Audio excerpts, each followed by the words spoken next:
First thing I want to do is discuss for a moment the slide we just looked at, and that is the connection between meditation and music and sound.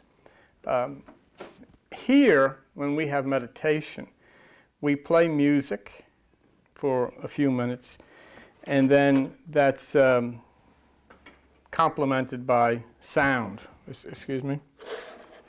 That's all right. It doesn't fit. No, I realize that. You just put it in the chair next to you. That would be more appropriate than sitting up here. And, pay a little attention to what you just saw, everybody on television.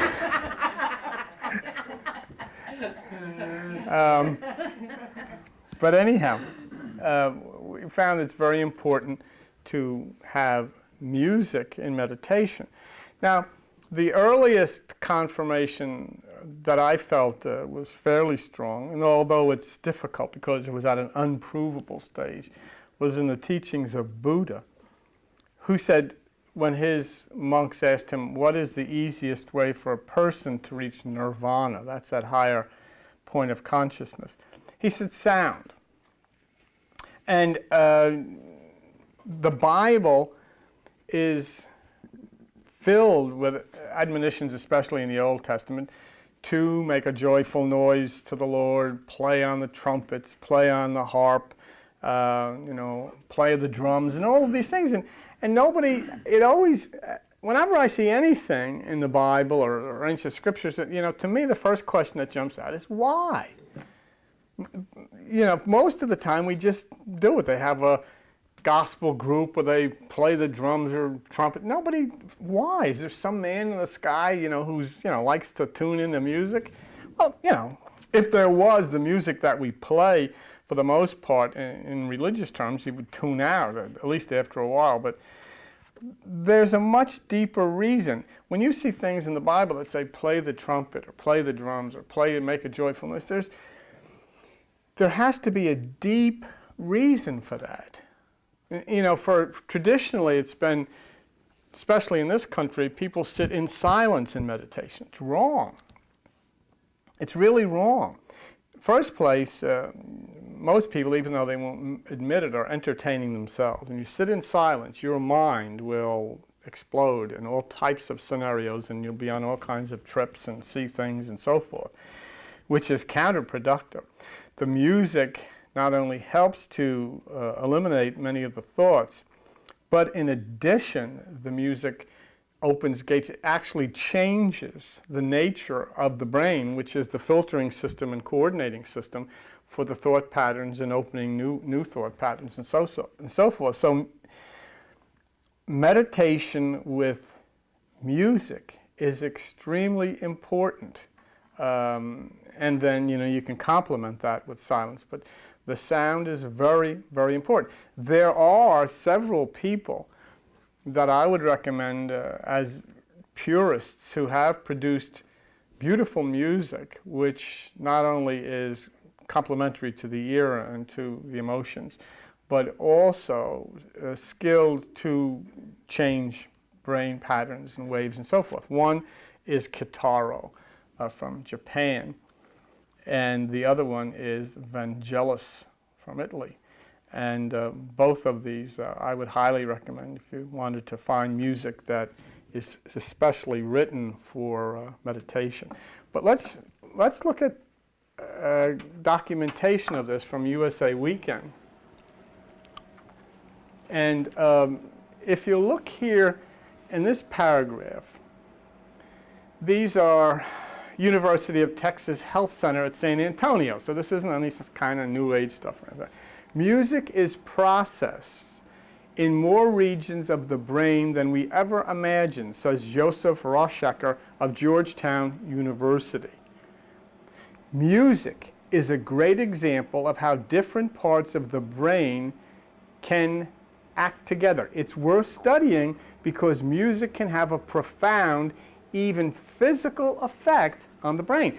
That's why the Bible says make a joyful noise. That's why the Bible says play the trumpet, play the drum, do all of these things, because you change the structure of the brain, and especially at the time when you're opening the pineal gland, and you are bringing yourself to seek input from a higher realm. You're looking, in order to do that, you have to change circuitries of the brain.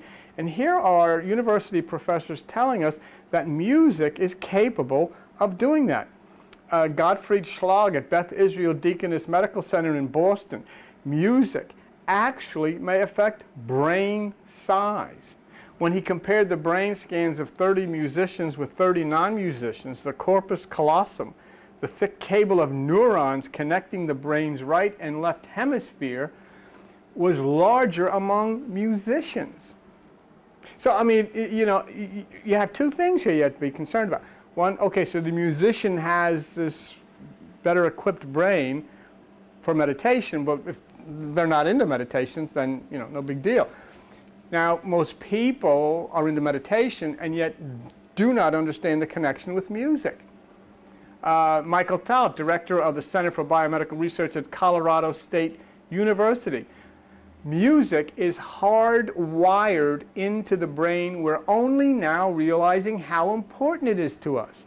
Well, this was just a couple weeks ago, I believe, that this came out.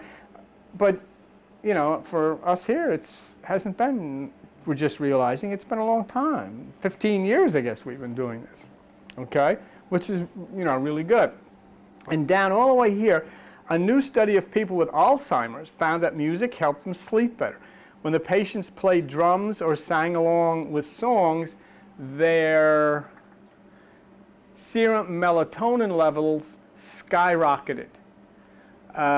So here is proof from very prestigious places such as Colorado State University, Georgetown University, and these other places, College of Music of Boston, that music itself physically changes the brain. Now, you are a light being, but you're inside of a physical body. So in order for this transference to occur where you want to open yourself to light being, you have to have a change in that physical receptor of the brain. Because remember, meditation works through the pineal gland, which is a physical organ.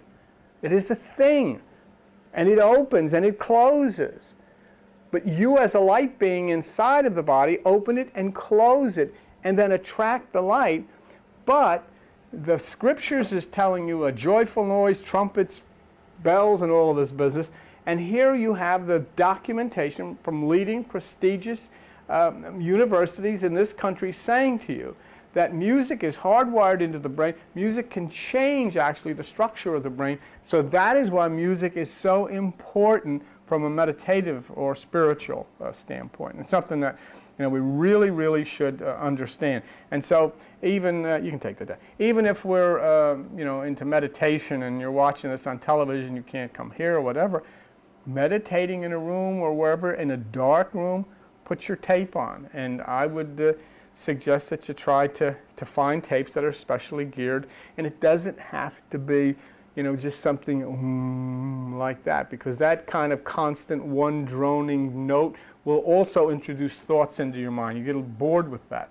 The music of classical artists, classical composers is very helpful for things like that.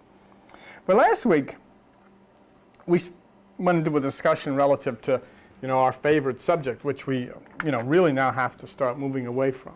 And that was 9/AV and all of this business about the World Trade Center.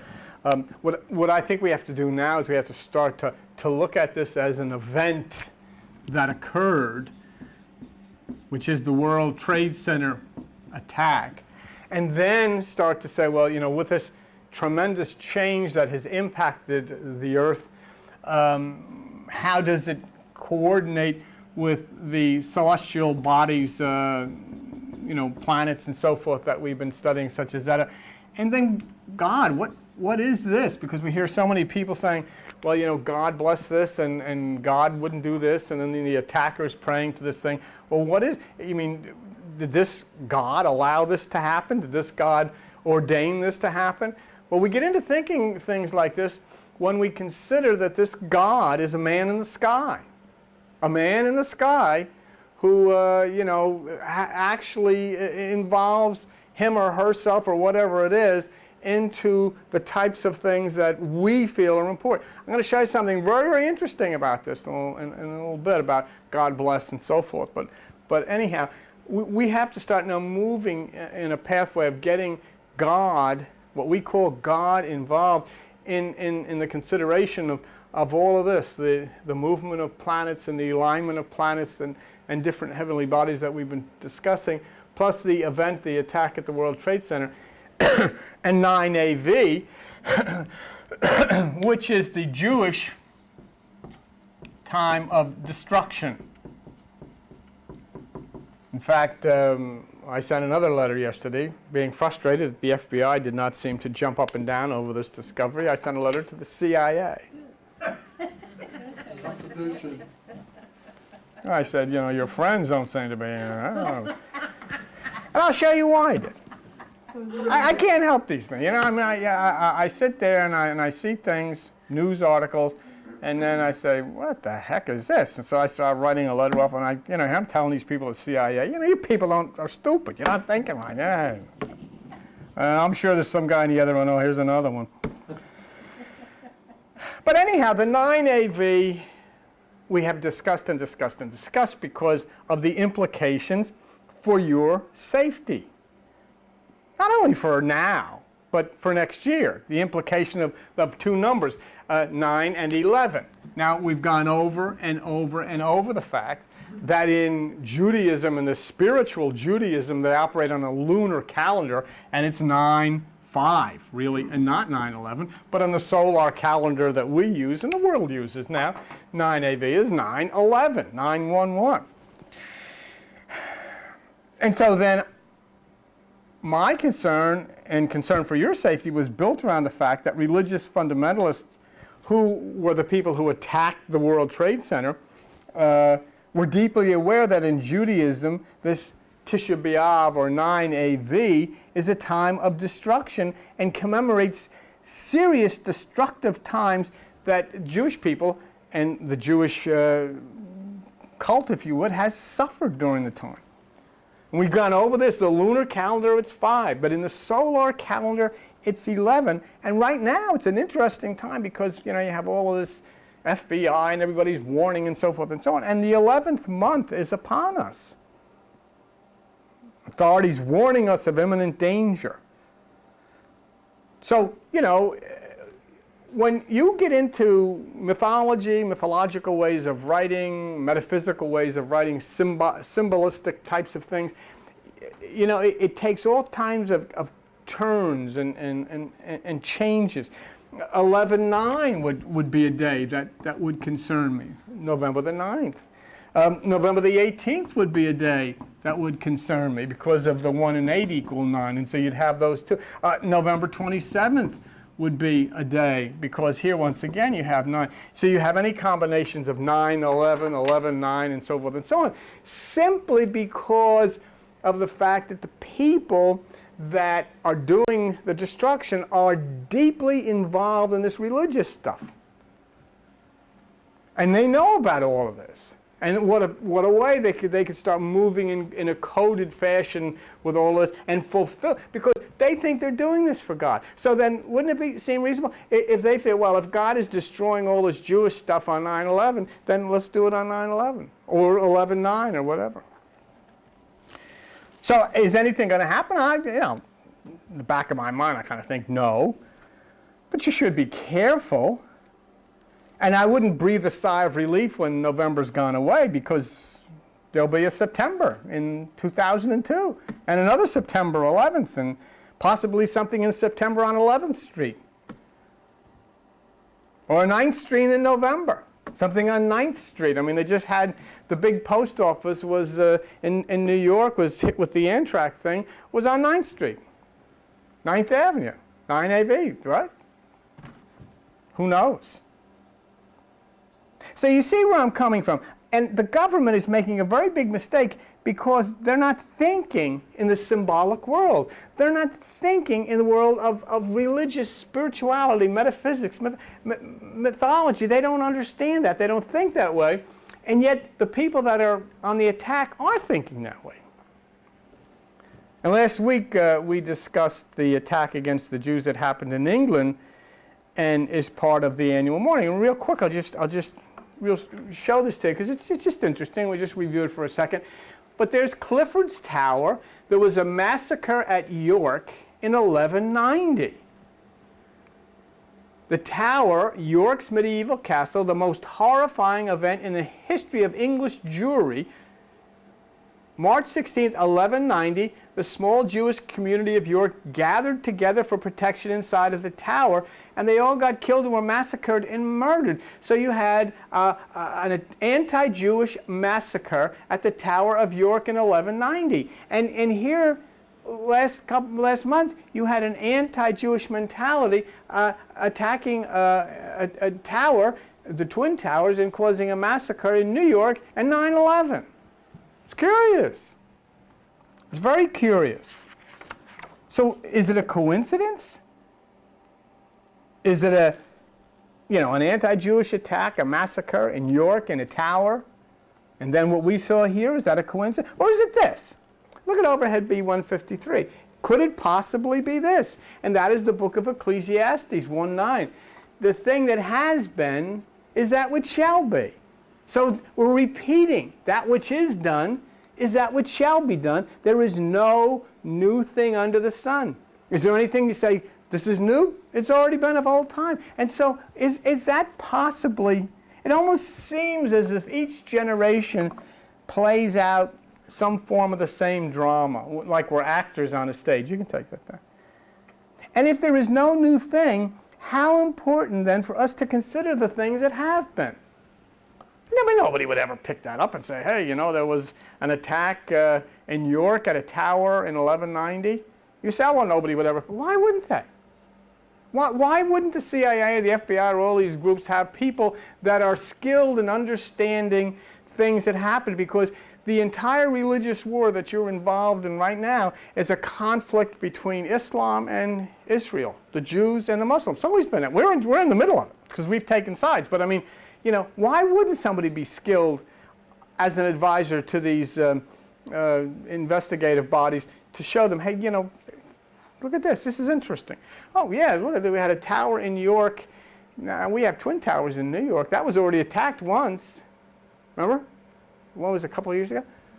So now here, 1190, I wonder if that means it could be 9/11. They don't think that way. But if they did, they might have known and might have been on guard about something like this because they had other information that this was going to happen. Well, if you took that other information, put it together with the fact that there was an attack on a tower in York in 11/9, and then it could have come out, So I just sent an email to the CIA because you get frustrated. You're telling people. You know what the frustrating part of it is? You'd say, well, maybe they don't think there's much to that. But at least it's something. They have nothing. Absolutely no clue about any of this stuff, and they're the first to admit it. Let me show you something. I want to show you an overhead of a news release that came out yesterday. And that's what caused me to pick up the phone and call the, not pick up the phone and call the CIA, but that's what caused me to send them an email. Let's take a look at overhead 502, all right? Overhead 502. The U.S. tries to guess the next terror target, all right? Now, if we look here in paragraph 3, okay, terrorists seek out vulnerable spots. That's the only thing most experts agree on, okay? That's it. All they know is they call them terrorists, which is wrong because they're religious fundamentalists, and they seek out vulnerable spots. That's the only thing they agree on. They don't agree that there's any planning going into this that has any spiritual or traditional significance. They don't talk about that. See, I continue to insist it's a grave mistake to call them terrorists because they're religious fundamentalists. And when you understand that they are religious fundamentalists, you begin to think in the terms that they do. And if you begin to think in the terms that they do, that would bring you to 9 AV. That would bring you to the tower in York. And then you could start looking at ancient texts and traditional things that have happened for clues and codes, because right now, FBI and so forth, they have no idea where to look. And look at paragraph 4, and this is very interesting. The big failure we had on September 11th was the failure of imagination, of imagining what they could do, said Herbert Meyer, chairman of the CIA Intelligence Council. We can't afford that again. And there it is. This guy's with the CIA, a very true statement. They have no imagination into the realm of symbol and ancient text. They don't even conceive these things, and so they're left over. They have no idea, no way to follow the clues. If the people that were doing this at the World Trade Center were involved in the anthrax thing, you can bet that somewhere behind that is some kind of religious basis. And, you know, somebody should look, at least somebody should look at it. At least it's something to think about, because right now these people have nothing to think about, you know. So anyhow, when I'm looking at this, I'm looking at combinations. You know, if 9AV, 9th Avenue, 9AV, is 911 or 119, I'm looking at combinations of 911, 119, various components that make up the two. We look for prominent buildings on 9th Avenue or on 11th Avenue. Do you know what I'm saying to you? Because you got something then, and it's in the realm of what these people are. But now look at this. This is about the CIA and the FBI. And I want to show you something interesting. The FBI has issued 2 nationwide alerts that terrorists might strike. Look what the first one was. October when? 11th. And the second one was October 29. Add 9 and 2 together. What's it come out to? 11. A similar FBI warning, based on information, led Hollywood studios to close September 20th. Add 9 and 2 together. What do you get? 11. I mean, it's the same thing. September is the 9th month, isn't it? 2 and 9 is 11. Everything. And so somebody, you know, once again, I just put 3, and they could be coincidences. But when you got all of this stuff and there's so many coincidences, then you start saying, hey, you know, maybe somebody is. And so I wrote all of this stuff to the CIA. I said, do you read your own stuff? And I'm telling you already. Oh.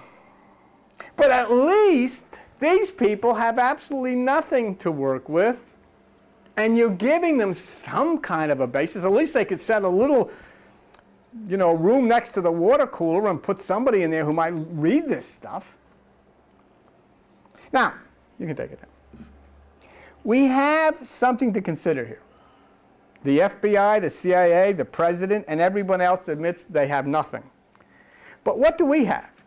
We have, 1, we have anti-Jewish feeling. That's obvious. 2, we have destruction. 3, we have a time of mourning and sadness. 4, we have a symbol of great wealth, World Trade Center. 5, we have 9AV, which the World Trade Center was located on Greenwich Street, which is 9AV in Upper Manhattan. And 9AV is also 9/11, and the World Trade Center was destroyed on 9/11. Now, I want to look at something here with something called the handwriting of God for just a minute. On overhead 488, in paragraph 2, Rabbi Nachmanides, encoded within the first part of the Torah, was a specific description of the lunar cycle. Now that's the lunar cycle is the one that puts AV as 5. Nachmanides claimed the Torah was written like a cylinder, pointed to the amazing repetitive nature of the date 9AV as an example. He pulled that out and said, look, you know, there's an amazing repetitive nature of 9AV. This date has enormous relevance to the Jewish world. So many horrifying tragedies took place along the corridors of time on that specific date. Well, in honesty, they didn't. Basically, that's a little bit misleading because all of these things didn't happen on 9AV. 9 AV is a time that the Jewish religion takes to commemorate terrible things that happened, whenever they did happen. So we would consider the World Trade Center to be a horrifying tragedy of the extreme sort, and it was destroyed by those who are highly anti-Jewish and anti-Torah. Now, let me just show you, because when we're considering 9 AV and the symbolic connection to 9th AV, I want to show you something, because we do place into this mix the fact that Greenwich Street goes into the World Trade Center, and before it becomes Greenwich Street, it's 9th Avenue. Let's look this word up, avenue, as in the dictionary, and you see the word avenue, AV, abbreviated either AVE or AV, and connected to the word arrival, and this one here is extremely important, Advent. This is a religious thing here. So it transcends itself from the Jewish religion into our religion, because I don't know if as a kid or whatever, and when you were in the traditional church, Advent. Let me interrupt myself for just a minute, and I'm very pleased. Would you take it? Very pleased that I saw. I've gotten a little flack here about saying we shouldn't be saying and shouldn't be singing "God Bless America." There is a traditional church in this town, Forked River, and on the highway. And they have a sign outside, and I celebrate every time I drive past it. I say, my God, they've got it. And the sign says, America, bless God. There it was. Right on the button. Basically what it's saying, don't be asking for yourself. You give of your heart, your spirit, someplace else. And that was a beautiful thing to say. So, if we look at overhead 490, we see here, once again, AV. And this is from the American Heritage Dictionary. Now, you see, the 11th month of the year in the Jewish calendar. Well, so many of the Jewish calendars take, it's the 5th. But you have to understand that even in the Jewish calendar, there's two. There's a solar calendar and a lunar. Lunar is 5, solar is 11. But talking outside of church, outside of temple, outside of synagogue, into the real world of the news and the stock market and what goes on every day, it's the solar calendar, and it's 9/11. So it's the 11th. And it was on 9/11 that this took place. So, okay, you can take that out. So now we have here either a coincidence, or something that was known and planned, which I say this was, by the people taking part in this who were religious fundamentalists and knew of this 9 AV, or it's divine intervention. If it is divine intervention, then everyone should stop what they're doing and consider that this entity called God is extremely ticked off with us. Because it would mean that this whole thing was set up by God. Now, we saw a moment ago that AV has a connection with the word Advent. When we look at Advent, it is defined as the second coming. Let's look at overhead 491. Here, overhead 491, the word Advent. And you can see it is the second coming. In addition to that, it connects to the word arrival. Arrival, which would be consistent and square with the Messiah, whether it be the Jesus as the Messiah or the Jewish Messiah, whoever's Messiah you want to talk about. Now, when we look at this metaphysically, I know there are people in religious circles who are looking for Jesus to come flying down through the sky. Okay, but that's basically is not what that means, because it says in the Bible that that's not what it means. The kingdom does not come with observation. What it's talking about is a new mind, a new consciousness, a new way of thinking, a change of the accepted order. Okay? Now, if that is true, then indeed the destruction of the World Trade Center may be deeply connected to Advent, because it may and probably and surely will bring upon everyone in the world a new way of thinking, a new mind, a new thought process. Nothing ever to return to the accepted order. So it points to a radical change of consciousness which happened as a result of the destruction of the World Trade Center, which would mean that it could very well be fulfilling that religious thing called Advent. A change in consciousness, a change in the way we think, in the same way that changes in energy cause weather patterns to change. Spring comes because there's changes in the energy flows. Winter comes because there's changes in energy flows. Tornadoes, hurricanes come because there's changes in energy flows. Well, then all of a sudden you have a whole new way of Earth living, if you would, because there's change of energy flows. And you know there is. Something is going on. Vibrations are different, feelings are different, outlooks are unsure, fear is unsure, security is unsure. There's a change everywhere. And keep in mind that this occurrence, the attack of the World Trade Center, occurred in September, which is the 9th month.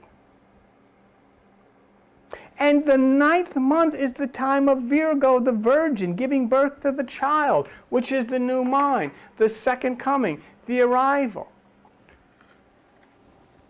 Metaphysically, Jesus is born in the 9th month. That's why he's born of a virgin, Virgo. And you can't eliminate all this stuff from consideration, because you can think of what were the hijackers planning, what does the FBI know, what does the CIA know. We're looking, but you got to go way beyond that now and look and take into consideration, what do they know? What do the light beings, cosmic light beings, this thing we call God, angelic beings, angles of light, what do they know? What part does the outer reaches of existence play? The invisible beings, the invisible people, what do they know? What part did they play in this? Or was everything written in the book of Revelation? Is everything written in the mythologies? Is it all a bunch of baloney? Or does it have some basis? If it does, then there's a lot more involved in this than 19 people in the CIA. And if this is the return of the Christ mind, or the Krishna mind, or the Buddha mind, then here it is, and it's difficult. It would be reasonable to consider that the destruction of the temple of wealth, being the World Trade Center, is all part of this. The second coming of Jesus, that everybody is waiting for and have bumper stickers and so forth and so on, will be the elimination of wealth as we know it. The temples will be thrown down, and the destruction of wealth will be a prime event. Let me show you something. Overhead B149. In Overhead B149, it says, Matthew 6:24, no man can serve two masters. Either he will hate one, love the other, or hold the one and despise the other. You cannot serve God and Mammon, M-A-M-M-O-N. Now let's go to Overhead 492. And look at that word, mammon, in the dictionary, riches, worldly gain, a false god in the New Testament. Material wealth regarded as having an evil influence. Material wealth having an evil influence. Worldly gain personified as a false god. Well, the Jesus that you're all waiting for to come back and you're going to celebrate with his telling you got to get rid of all that. I can't wait till he comes back and tells everybody that and then see what happens.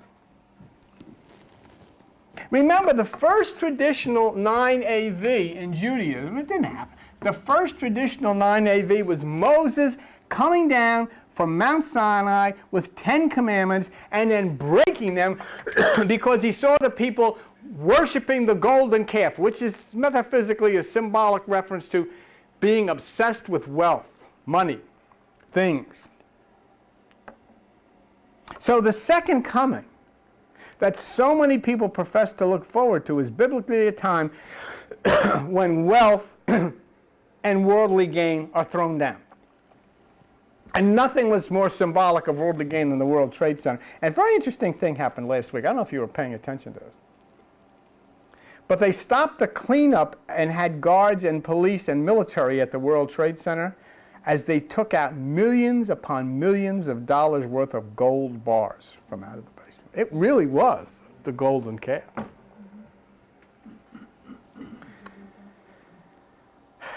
And it all happened on 9AV, on 9/11. Now you can't, I mean, I know we're talking about this stuff and everybody stares at me and the FBI stares and the CIA stares. But I'm only saying that everything should be considered. Is it wrong to say consider all of this? What's the sense of going to church? I mean, this is the worst. That's one reason I had to get out of Christianity. It was the same thing. I was reading the same Bibles and reading the same stories. Nobody does anything about it. Nobody ever says, do you think any of this could be connected? No, nothing. Just keep reading it, reading it, reading it over and over and over again. The reason everything must be considered is because there is so much in a religious or spiritual context connected with the destruction of the World Trade Center. The people that destroyed it were religious people. The destruction was a prayer. They were praying at the time of impact. And here you have all of this. Jesus is saying you cannot be connected to God and be connected to material wealth at the same time. Now this is the guy you want to come back. Are you kidding me?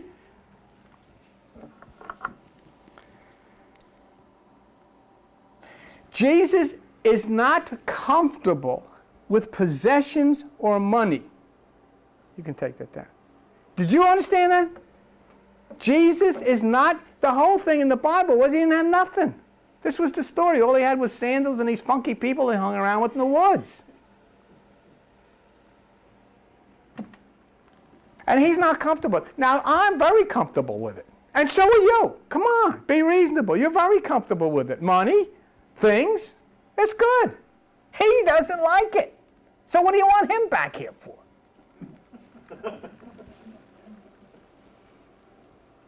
And that's why when we sing God Bless America, I get frightened. We're appealing to a divine entity that does not like the same things that we do. Don't you understand? God feels that wealth is bad. How many in here feel that wealth is bad? None of you. God feels that obsession with wealth is evil. That's throughout the Bible.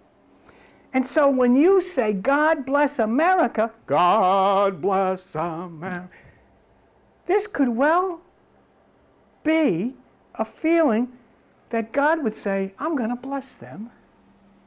I'm going to take away all of that evil wealth so they can be blessed and be at peace and get back to nature, back into the woods. That's what you want. See, you know what I'm saying to you? You are asking someone to bless you who does not like you to have money and stuff like that. And so, then, if you're all standing up and waving and say, God bless America, and God turns around and blesses you by taking away all this stuff that's ruining and corrupting your lives, all this money and DVDs and cars and stuff. Once you can just get out and hike and live in the woods, cook hot dogs over a fire and get back to have a canvas tent, live like Jesus and be blessed. You're getting it. It's already started. Can't you see God? Because everybody thinks it's some guy anyhow. Some man in the sky. Gabriel, they're all singing God bless America. They really want me to bless them. I'm going to do this. I'm going to take away their possessions and their money. That way they can concentrate on love and nature and get back to the land. Forget those TVs and big cars and stocks and all that stuff. Let me bless them. Let me send down a blessing. I'm going to do that. I'm going to eliminate their wealth. I'm going to make them a little poor so they can be happier. Let's blow up the World Trade Center. Now that may sound strange. Did you ever hear the phrase, like father, like son? Let me show you the son. This is in Luke 21. He looked up, saw the rich man casting their gifts. He saw a poor widow casting in 2 pennies, and he said, that poor widow has cast in more than all of them put together. And then a story of a guy who wanted Jesus to be Lord. Hallelujah, Jesus. Praise God in heaven. I want you to be Lord. I want you to be the Lord of my life, Jesus. You tell me what to do, Jesus, and whatever you say to do, I will do it. And Jesus turns and says, okay, you can pray. Listen, this is it.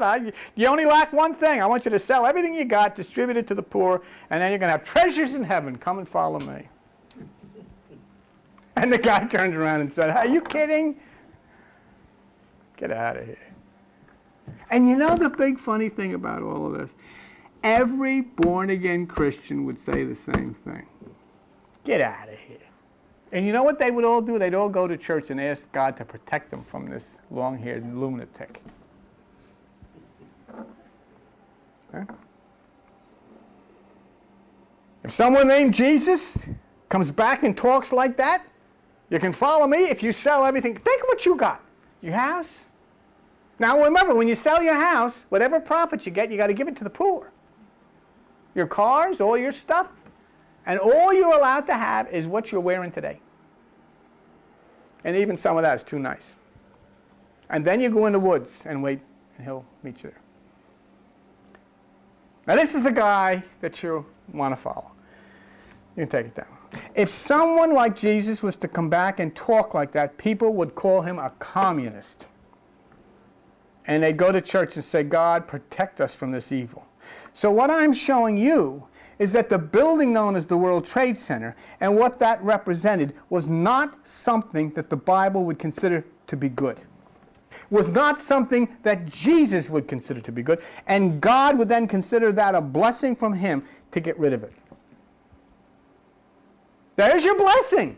You don't have it anymore. It's not obstructing the sun anymore. It's not hiding gold bars anymore. All those gold bars, you should. What would Jesus say? Take the gold bars and take them down to the bank? He said, get out of here. Sell that stuff and give the money to the poor. Did they? Of course not.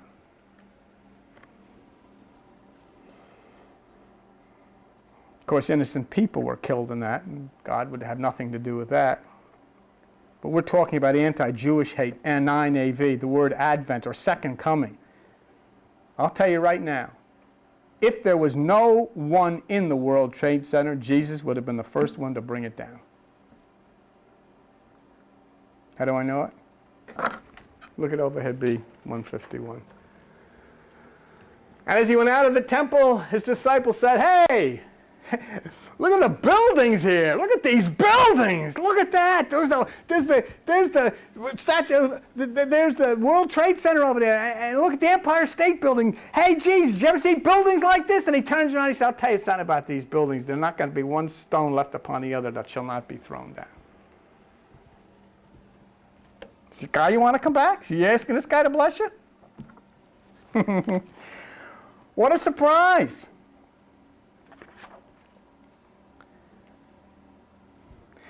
And so whether it be wealth or buildings, the things that are important to us are considered negative and evil to Jesus and God.